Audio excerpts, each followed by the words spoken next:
ఒక ఎన్నికల కోసం రాలేదు ఇక్కడికి.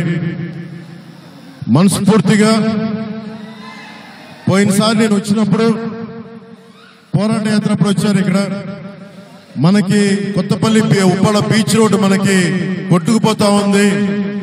ఆ రోజున ఉప్పెన సినిమాలో ఇల్లు కూడా ఈ రోజున లేదు అన్న దృష్టికి తీసుకొస్తే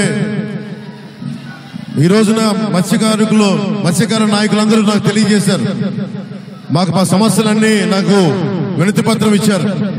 ఇది మన వారాహి సభ పెట్టుకుంటున్నాం కొత్తపల్లి ఉప్పాడలో. జనసేన, తెలుగుదేశం, భారతీయ జనతా పార్టీ ఉమ్మడి సభ పెట్టబోతున్నాం, కూటమి సభ పెట్టబోతున్నాం.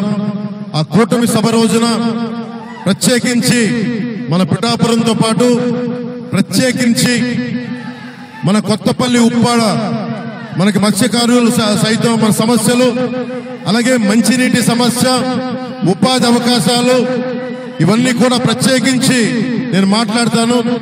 మీ ఏ కష్టాలు ఉన్నాయో ఈ రోజున నేను పోటీ చేస్తున్నప్పటికీ కూడా ఇది సమిష్టి నాయకత్వం.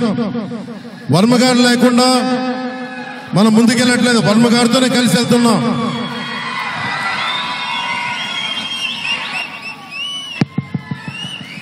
నేను పోటీ చేస్తున్నా,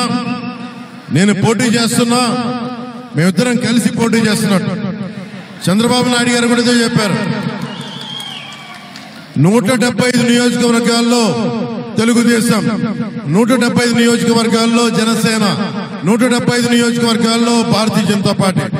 ఎందుకంటే ఒక నాయకత్వం, సమిష్టి నాయకత్వం ఆంధ్రప్రదేశ్ 5 కోట్ల ప్రజలకు కావాలి అని చాలా బలమైన ఆకాంక్షతోటి ఈ రోజున మీ ముందుకు వచ్చాం. ఇది నా విజయం కాదు. ఇది చంద్రబాబు నాయుడు గారు జైల్లో ఉన్నప్పుడు కూడా